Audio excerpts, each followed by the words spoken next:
Welcome to my dear friend. বন্ধুরা সকলে কেমন আছেন? আশা করি ভালো আছেন। আজকের ভিডিওটি খুবই গুরুত্বপূর্ণ। আমার মনে হয় কোনো ইউটিউবারের কাছে এই ভিডিও আপনারা এখনও পাননি। লোড ক্যাপাসিটি হিসাবে স্ল্যাব বা ছাদ শ্যাটারিংয়ের জন্য কয়টি প্রোব জ্যাক লাগবে, যদি প্রোব জ্যাক দিয়ে করি কয়টি লাগবে, এবং কাপলক ভার্টিক্যাল দিয়ে করলে কয়টি কাপলক ভার্টিক্যাল লাগবে, টোটাল নলেজটি পাবেন আজকের ভিডিওর মাধ্যমে। 90% ইঞ্জিনিয়ার সুপারভাইজার এ প্রশ্নের উত্তর দিতে পারে না। এই জন্য শুরু থেকে শেষ পর্যন্ত ধৈর্য সহকারে দেখুন। একদম সহজ। Slab area 4 metre by 4 metre, স্ল্যাবের থিকনেস মানে স্ল্যাবের ভরাই আছে 150 mm। এখন আমাকে বের করতে হবে কত কিউবিক মিটার কংক্রিট লেগেছে এই স্ল্যাবে। কংক্রিট কিউবিক মিটার বের করতে হলে কী দরকার? Length into breadth into height, তিনটে গুণ করলে কিউবিক মিটার বেরিয়ে যাবে। এই স্ল্যাবের এরিয়া আছে, লেন্থ আছে 4 মিটার, ইন্টু ব্রিথ আছে কত 4 মিটার, ইন্টু স্ল্যাবের thickness height 150 mm, into 0.150, 150 mm। এটা ক্যালকুলেশন করে পাচ্ছি আমি 2.4 m3। এই পর্যন্ত তো সব কিছু বুঝতে পারছেন। এইবার 1 m3 কংক্রিট ওয়েট, 1 m3 কংক্রিটের ওয়েট M25 গ্রেডের 2.5 টন। এই স্ল্যাবে লাগছে কত m3? 2.4 m3। তাহলে টোটাল কত ওয়েট হচ্ছে 2.4 m3-এর? এইখানে 2.4 m3 ইন্টু 1 m3 হচ্ছে 2.5 টন। এইবার এইটার সঙ্গে এটা গুণ করে দিচ্ছি, m3 আর এটা টন, গুণ করে পাচ্ছি আমি 6 টন।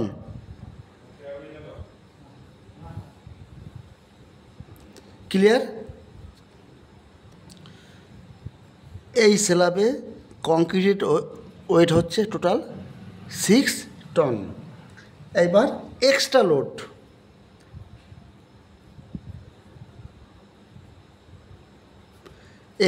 এক্সট্রা লোডের মধ্যে কি কি আছে? স্ল্যাবে রড বাঁধা, রডের ওয়েট, স্টিলের পরে আছে কংক্রিট ম্যাটেরিয়াল, আর আছে শ্যাটারিং ম্যাটেরিয়াল।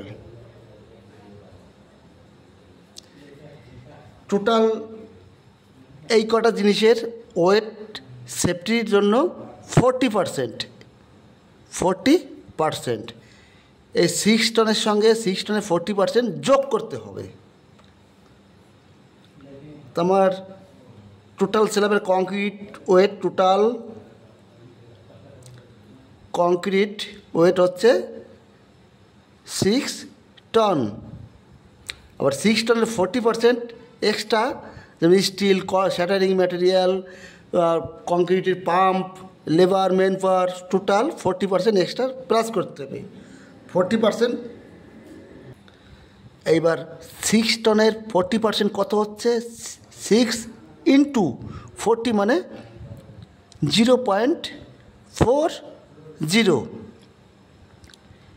এটা গুণ করে দিচ্ছি, 40% এক্সট্রা, টোটাল হচ্ছে আপনার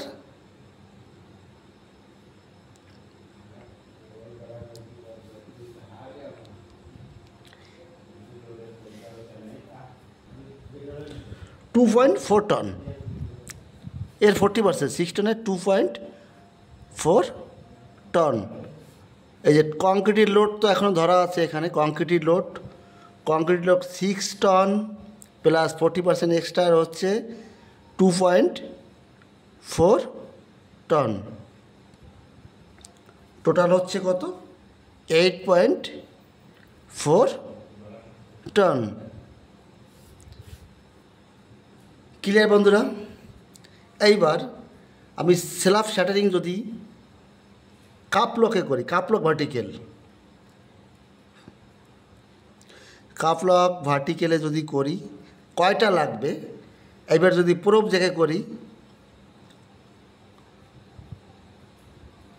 কয়টা লাগবে?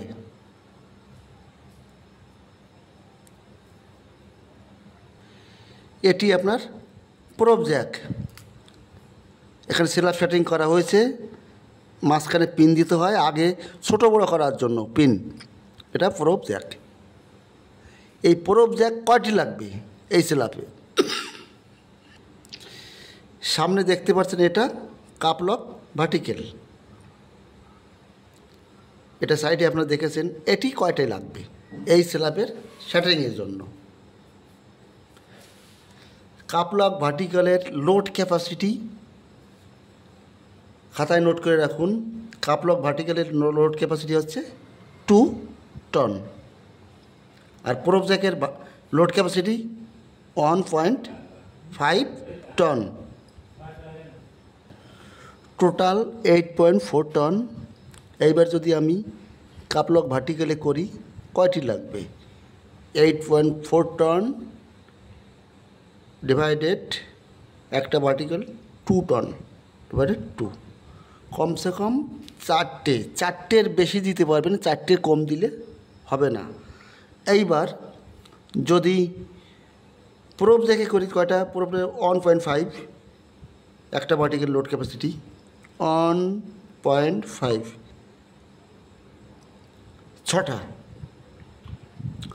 6টায় লোড নিতে পারবে, কিন্তু 6টার বেশি দিতে পারবেন, 6টার কম দিতে পারবেন না। আর একটা ব্যাপার হচ্ছে এই কাপলক ভার্টিক্যালে প্রত্যেকটা লেয়ারে লেজার পাইপ লাগানো থাকতে হবে। একটা ছেড়ে একটা যদি রাখেন তাহলে 2 টন কখনই ওয়েট নেবে না। এইবার একটা ভার্টিক্যালের সঙ্গে যখন আর একটা ভার্টিক্যাল জয়েন্ট দিতে হবে তাহলে 50 কেজি করে পার ভার্টিক্যালে ওয়েট কমে। যদি একটু ভালো লেগে থাকে তাহলে লাইক কমেন্ট অবশ্যই করবেন, সঙ্গে থাকুন, লাইক কমেন্ট করুন, সুন্দর সুন্দর ভিডিও আপনাদের সামনে নিয়ে আসবো। আজ এই পর্যন্তই, পরবর্তীতে দেখা হবে। All the best.